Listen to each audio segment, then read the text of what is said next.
को नौकरी देने में नाकाम साबित हुई है। बीजेपी नौजवानों का मुकद्दर बेरोजगार बनाकर रखती है।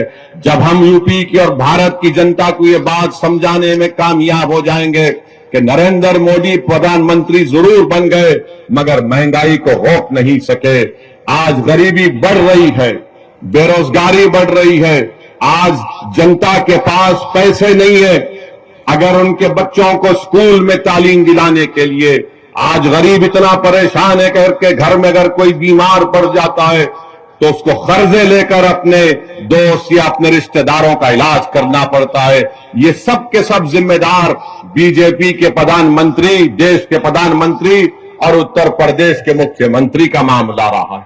आज अब उत्तर प्रदेश के मुख्यमंत्री से पूछिए कि आपने उत्तर प्रदेश में क्या विकास किया तो बोलेंगे मैंने बुलडोजर मासूम लोगों के घर पर चढ़ा दिए। उनसे आप पूछिए कि तुमने कौन सा विकास किया तो बोलेंगे मैंने माफिया को खत्म कर दिया। अरे माफिया को कहां खत्म हो रहा है? अरे ये तो बताओ कि आपके बीजेपी में कितने ऐसे माफिया नेता बैठे हैं, उन पर फूल बरसाए जा रहे हैं, उनको आप अपनी सत्ता में रहकर अपने छत्र छाया में उनकी हिफाजत कर रहे हैं। और जो कोर्ट से मुल्जिम करार दिया जाता, जिसके हाथ में जंजीरें होती है, तो पुलिस की मौजूदगी में उनको लोग आकर उनके सर पर गोलियां चलाकर उनकी हत्या करके चली जाती है और मुख्यमंत्री बोलते हैं कि मैंने माफिया को मार दिया।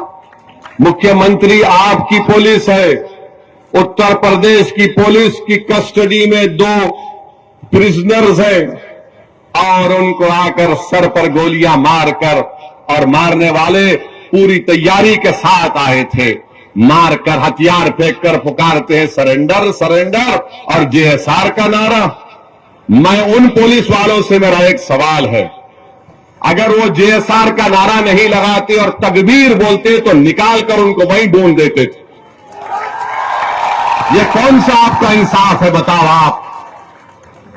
और मुख्यमंत्री बोलते गोली का जवाब गोली से देंगे, तो वहां पर क्या हो रहा था? गोली का जवाब जबान से भी नहीं दे पा रहे थे।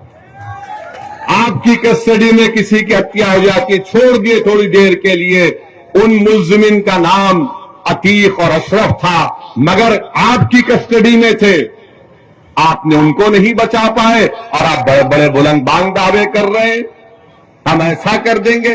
अरे तुम्हारी कस्टडी में जो प्रिजनर है तुम उसको नहीं बचा पाए।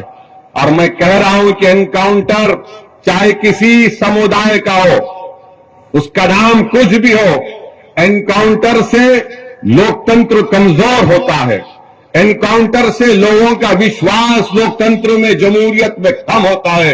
एनकाउंटर से कोर्ट जो कानून और इंसाफ के ऊपर अगर कोई इंसाफ करना है तो कोर्ट का काम है।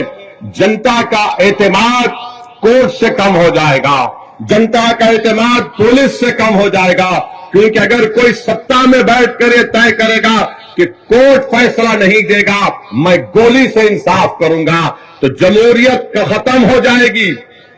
लोकतंत्र को अगर मजबूत करना है तो गोली से नहीं कोर्ट से इंसाफ करना चाहिए। आखिर वो कौन लोग हैं? मैं फिर से पूछ रहा हूं उत्तर प्रदेश के मुख्यमंत्री से कि जिन लोगों ने इलाहाबाद की सरजमीन पर उन दोनों को गोली मारी, आखिर वो कौन लोग हैं कि उनके एक जो जिसने गोली मारी उसके घर पर झोपड़ी में रहती है उसकी मां, आखिर कैसे उसके पास 8-8 लाख के 2 वेपन आए 16 लाख के? क्या इनको पैसा पाकिस्तान से आया? योगी आदित्यनाथ बताओ हमको, क्या आईएसआई ने उनको पैसा दिया था? क्या ये लश्कर तैयबा के एजेंट थे या नाथूराम गोडसे की नाजायज औलाद थी ये? या तो हाफिज सईद की नाजायज औलाद या फिर गोडसे की नाजायज औलाद हो सकती है ये। मुख्यमंत्री बोलते नहीं है कि कौन है, कौन उनके पीछे है, कि कौन उनको वो 8-8 लाख की एक रिवॉल्वर दिया सेमी ऑटोमेटिक, कहां से हथियार इनको आए? कोई सब भूल गए। मीडिया वाले 3 दिन 4 दिन तक खूब चलाए, उसके बाद बाबा के राज में जो हो रहा वो खामोश बैठ गए, बोले महाराज का मामला है।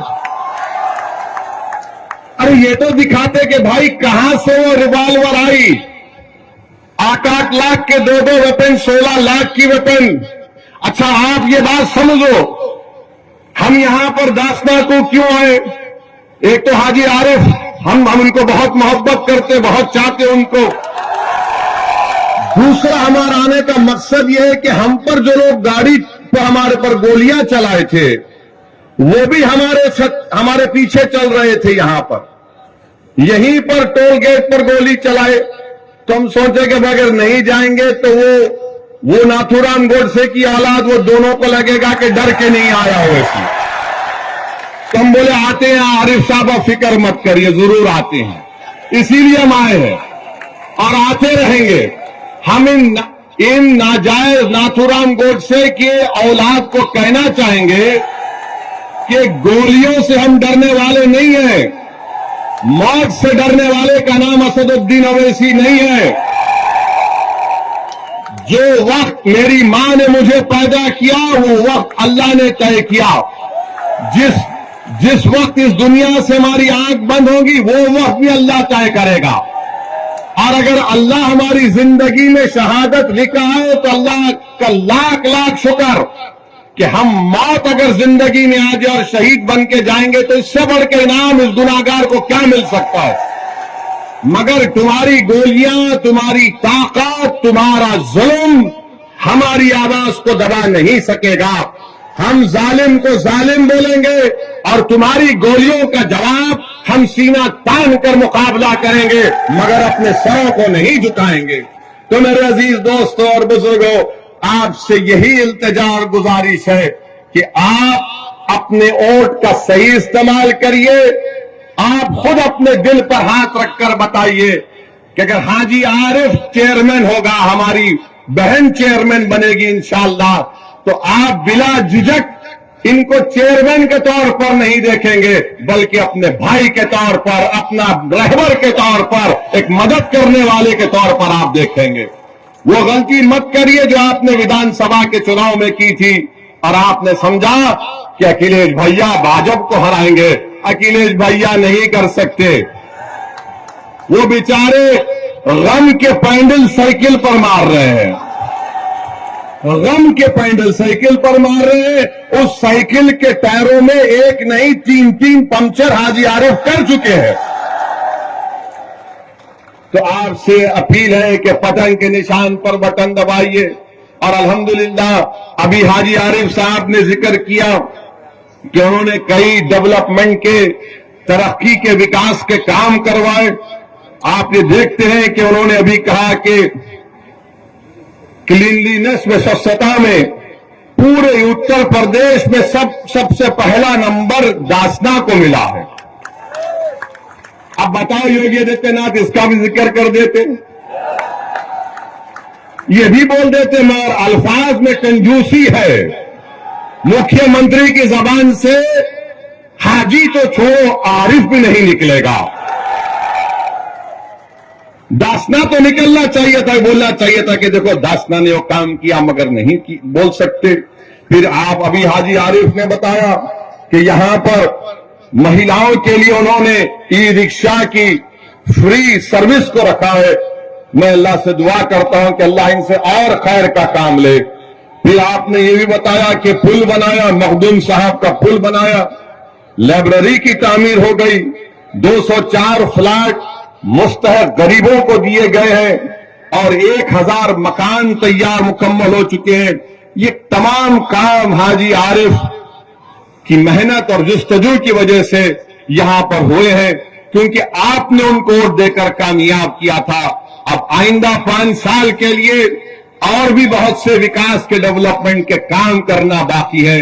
मेरी आपसे एक दरमंदाना अपील है कि आप अपना एक एक वोट यहां पर मंजलिस के उम्मीदवार हमारी बहन को, जिनका इंतखाबी निशान पतंग है, पतंग के निशान पर बटन दबाइए। रहा सवाल उत्तर प्रदेश के मुख्यमंत्री का, मैं फिर से कह रहा हूं कि आप धर्मगुरु भी है, आप योगी भी है और आप एक नेता भी है। क्या आपको ये जेब देता था कि असेंबली में खड़े होकर आप बोलते कि हम मिट्टी में मिला देंगे? देश के सबसे बड़े प्रदेश के मुख्यमंत्री है और अखिलेश यादव को बोलकर कह रहे हैं कि मिट्टी में मिला देंगे। हाँ, अगर आप बोलते अखिलेश यादव तुम्हारी पार्टी को मिट्टी में मिला दूंगा तो हम भी बोलते आमीन। मगर किसी व्यक्ति को मिट्टी में नहीं मिला सकते आप, चाहे वो किसी समुदाय का हो। जो ऊंचे पद पर बैठता है उसकी जबान से इस तरह के अल्फाज निकलना, और ऊपर से उत्तर प्रदेश के मुख्यमंत्री और उनके अतराफ के दोस्त और खास तौर से उनका जो समुदाय है वो कहता है कि 2029 में बाबा दिल्ली जा रहे हैं। तो भाई, ख्वाब देखने में कोई बुराई नहीं है, आप ख्वाब देखिए, मगर अगर आप ये देख रहे हैं कि दिल्ली जाऊंगा तो फिर इस तरह के अल्फाज अगर आप इस्तेमाल करेंगे तो जिंदगी भर वो वीडियो लोग दिखाते रहेंगे कि वो शख्स है जिसने विधानसभा में खड़े होकर इस तरह की वाहियात बात की थी। तो मेरे अजीज दोस्तों और बुजुर्गों, जो बड़ा बड़ा नरेंद्र मोदी आजकल बोलते हैं पसमानदा मुसलमान, पसमानदा मुसलमान, हम भारत के प्रधानमंत्री से और उत्तर प्रदेश के मुख्यमंत्री से पूछना चाहते हैं, क्या यह सच नहीं है कि हायर एजुकेशन में सबसे कम अगर कोई है तो मुसलमान है, सबसे कम मुसलमान है। और नरेंद्र मोदी और बीजेपी आरएसएस रोज बाजा बजाती पसमानदा मुसलमान, पसमानदा मुसलमान। अरे तुम बाजा बजा रहे तो कुछ तो करो। भारत सरकार का डेटा, आज इंडियन एक्सप्रेस में एक आर्टिकल छपा है, भारत सरकार का डेटा बता रहा है कि पूरे देश में जो हायर एजुकेशन में यानी 12वीं 12th क्लास के बाद जो एनरोलमेंट होता है, किसका हुआ है? दलितों का 4%, आदिवासियों का 11%, ओबीसी का 4%, अपर कास्ट लोगों का 13% और मुसलमानों का 8% कम हुआ है पूरे भारत में। और उत्तर प्रदेश में कितना कम हुआ है? उत्तर प्रदेश में अल्पसंख्यक समाज मुसलमान की आबादी 20% है और कितने मुसलमान समाज के हायर एजुकेशन में पढ़ रहे? 4.5%। पूरे भारत में अगर 1,80,000 मुसलमान का ड्रॉप आउट हुआ है हायर एजुकेशन एनरोलमेंट में, तो उत्तर प्रदेश में 58,365 का ड्रॉप आउट हुआ। क्यों मोदी जी आप झूठ बोलते पसमानदा मुसलमान को करो? अरे आप ही के राज में इतने बुरे दिन आ गए कि 58,000 मुस्लिम बच्चे और बच्चियां हायर एजुकेशन से उत्तर प्रदेश में निकल जाती है। सिर्फ 4% हायर एजुकेशन में। क्यों है? क्योंकि मोदी जी ने फेलोशिप को खत्म कर दिया मौलाना आजाद की, क्योंकि एनकाउंटर के नाम पर डर फैला दिया जाता है, डराया जाता है तो लोग डरते हैं, नौकरी नहीं मिलती, जब पढ़ेंगे नहीं तो नौकरी नहीं मिलती। बल्कि पीएलएफएस का डेटा है कि अगर किसी का नाम मुसलमान है और किसी का नाम दलित है, आदिवासी और पंडित है, तो सबको इंटरव्यू का कॉल आता है। किसको नहीं आता? मुसलमान को नहीं आता। ये सच्चाई का बयान कर रहा हूं। और ये समाजवादी कांग्रेस के लोग और ऐसी भड़काऊ भाषण देता। अरे मेरा भड़काऊ भाषण नहीं होता है, मैं सच्चाई को बयान कर रहा हूं, डेटा की बुनियाद पर बयान कर रहा हूं। तुम सच्चाई को कबूल नहीं करना चाहते। एक तो भारत के प्रधानमंत्री और उनकी पार्टी बोलती सबका साथ, सबका विकास, सबका विश्वास। कहां का सबका साथ हो रहा है? उत्तर प्रदेश में जहां से प्रधानमंत्री एमपी हैं, उस प्रदेश में 58,365 मुसलमान हायर एजुकेशन में ड्रॉप आउट है। क्यों आपने स्कॉलरशिप नहीं देते और बोले जाते? और फिर अखिलेश यादव, बहुजन समाज, ये कांग्रेस नहीं वो ऐसी वोट काटता है। अरे इसमें क्या है बताओ? तुम मुंह क्यों नहीं खोलते इसके बारे में? एनकाउंटर हुआ तो मुंह नहीं खोलते। मगर मेरे अजीज दोस्तों और बुजुर्गों, इसीलिए हम आपसे कह रहे हैं कि आपको अपने जमीन से अपने नेता को बनाना। मैं दासना को आया, यूपी को आया, आता रहूंगा। आप जो फैसला लो मैं तो आता रहूंगा। अगर आप इसको कहेंगे कि ये एक तरफा मोहब्बत है तो यकीनन एक तरफा मोहब्बत है। मैं आपसे कुछ नहीं चाहता, मैं सिर्फ ये चाहता हूं कि आप एक सियासी ताकत बनिए, अपनी एक सियासी आवाज को मजबूत बनाइए। याद रखो, आसमानों से कोई उतर कर आने वाला नहीं है, जमीन से आपको अपना नेता बनाना पड़ेगा। मैं अपने आप को नेता बनाने नहीं आया हूं। मैं चाहता हूं कि आपकी आवाज, आपकी वोट की ताकत और अहमियत बने। आप बताओ कि क्या हो रहा है उत्तर प्रदेश में। अब तो महिलाओं को लेडी डॉन मीडिया लिखती है, महिलाओं को दिखाकर मीडिया दिखाता है लेडी डॉन। अब वो दिन दूर नहीं है कि जब एक 12 साल के बच्चे को बताया कि कहा जाएगा ये बच्चा डॉन, महिला डॉन, बच्चा डॉन। अब वो दिन भी दूर नहीं है कि अगर किसी का बच्चा अपनी मां के कोख से पैदा हुआ तो ये रोता हुआ बच्चा बड़ा होकर डॉन बनेगा। मीडिया को रोटी सेकना है। और भारत के प्रधानमंत्री तो माशाल्लाह उसमें तेल डालने का काम करते हैं। केरल में एक पिक्चर रिलीज हुई और उसके ऊपर प्रधानमंत्री कह रहे हैं भाइयों बहनों पिक्चर देखो। अरे देश के प्रधानमंत्री हैं आप या तो पिक्चर के प्रमोटर हैं आप। मानता हूं कि भारत के प्रधानमंत्री की तरह कोई एक्टिंग नहीं कर सकता। अखिलेश भी कोशिश कर रहे हैं मगर फ्लॉप हो रहे हैं। वो कांग्रेस के नेता जो पूरा देश फिरे वो भी कोशिश किए मगर इनकी एक्टिंग के सामने सब फ्लॉप हो रहे हैं। मैं तो समझता हूं कि दुनिया के जितने फिल्म स्टार हैं वो खुश होते हैं कि भाई वो इसको यहीं रखो, यहां आ गया तो हमारी दुकान बंद। आप भारत के प्रधानमंत्री रहकर बोलते हैं पिक्चर देखो। भारत के प्रधानमंत्री आप नहीं जानते क्या? मैं आपको हिस्ट्री तारीख बता रहा हूं। हिटलर ने 70 लाख यहूदियों को खत्म किया था। 70 लाख यहूदियों को हिटलर ने खत्म किया था। कैसे खत्म किया था? इसने अपने दौर में कहा था कि यहूदियों के खिलाफ गाली गलौज करो, हेट स्पीच दो कि ये जर्मनी से मोहब्बत नहीं रखते, ये आर्यन रेस से नहीं है, ये जर्मनी के गद्दार हैं। फिर हिटलर ने क्या किया? पिक्चर बनाना शुरू किया। 1940 में हिटलर ने पहली पिक्चर बनाई थी यहूदियों के खिलाफ। उसका जर्मन लैंग्वेज से अगर ट्रांसलेशन तर्जुमा करेंगे तो उसका पिक्चर का नाम था द इटर्नल जू। उसमें क्या दिखाया गया? ये यहूदी जर्मनी के गद्दार हैं, ये जर्मनी के अंदर घर के दुश्मन है। देश के प्रधानमंत्री, जर्मनी की तारीख आपके सामने है, जर्मनी की तारीख आपके सामने है, उसको आप नजर रखो।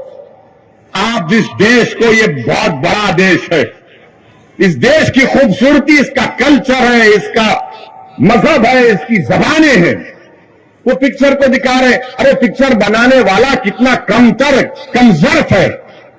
पहले कहा कि 32,000 महिला आईसीस में चले गई, जब कोर्ट में केस गया तो कहा कि सिर्फ 3। अरे वो गई तो तुमको क्या, तुम क्या पिक्चर बनाकर पूरे बुरखापोश खवातीन को बदनाम करोगे? तुम क्या पूरे समुदाय को बदनाम करोगे? और भारत में जितने मुसलमानों के मजहबी तंजीमें हैं उन सब ने आईएसआईएस के खिलाफ फतवा दिया, कहा यह दहशतगर्द है, आतंकवादी है। तुम वो नहीं दिखाते। और किसी ने हमसे कहा कि उस पिक्चर में वैसी तुम्हारी तकरीर भी दिखाई गई। तो हम मानते हैं कि हमारी तकरीर को सुने बगैर हमारे दुश्मन का भी पेट में दर्द नहीं कम होता। इनको लगता है कि जब तक ओवैसी का भाषण नहीं सुनेंगे हम में मर्दानगी नहीं पैदा होगी। तो सुनो, सच्चाई पर मुमन्नी है, झूठ पर हम नहीं बोलते, लंबी लंबी नहीं छोड़ते। भाइयों बहनों 15 लाख आ जाएगा। भाइयों बहनों हर साल 2 करोड़ नौकरियां मिलेंगी, अच्छे दिन आ जाएंगे। तो ये पिक्चर बना रहे हैं। अरे महंगाई पर पिक्चर बनाओ, पिक्चर बनाओ। किसान को फर्टिलाइजर नहीं मिल रहा है, नहीं बनाएंगे। अरे पिक्चर बनाओ कि घर में गरीब के पास पैसे नहीं है, सेविंग्स खत्म हो रही है। भारत में 20% गरीब और गरीब हुआ है। कितना? 50%। अगर एक गरीब 100 रुपये कमा रहा था, आज 50 रुपये कमा रहा। और अगर कोई दौलतमंद 100 रुपए कमा रहा था, आज 140 रुपये कमा रहा है। ये नरेंद्र मोदी का सबका साथ, सबका विश्वास, ये गरीबों से मोहब्बत बीजेपी की है कि गरीब जो 100 रुपए कमा रहा था, आज 50 रुपए कमा रहा है। सबसे गरीब जो दौलतमंद 100 रुपए कमा रहा था, 140 रुपए कमा रहा है। तो भारत के गरीबों को फैसला करना है, भारत के मजलूमों को फैसला करना है। और 11 तारीख के दिन दाफना की जनता को एक तारीखी फैसला लेते हुए आप तमाम से अपील कर रहे हैं कि आप हाजी आरिफ के हाथ को मजबूत करिए और आप इस वास्ते भी वोट दीजिए कि वो नाथूराम गोडसे की नाजायज औलाद को भी मालूम हो जाए। यहीं पर हम पर गाड़ी पर गोलियां चलाई गई थी, तो उनको भी जवाब दीजिए। हम आपसे क्या करें, गोली से नहीं, बैलेट से जवाब दीजिए। और हम उनकी गोली का जवाब जबान से देंगे, उनकी हर गोली का जवाब अपनी भाषण से देंगे, संविधान से देंगे, तूफान खड़ा कर देंगे इंशाअल्लाह ताला। तो 11 तारीख के दिन सुबह सुबह निकलिए, एक होकर यहां से हाजी आरिफ को कामयाब करिए, बीजेपी को शिकस्त दीजिए, बीजेपी को हराइए। ये समाजवादी और बहुजन समाज पार्टी बीजेपी को कामयाब करवाना चाहती है, अपने इत्तेहाद को कमजोर मत होने दीजिए। हमारे दिलशाद हमारे इनके भी खड़े हैं, गाजियाबाद से इनकी वाइफ मेयर की कैंडिडेट है, इनके भी हक में आप दुआ करिए और डालिए। बहुत बहुत शुक्रिया। अस्सलाम वालेकुम।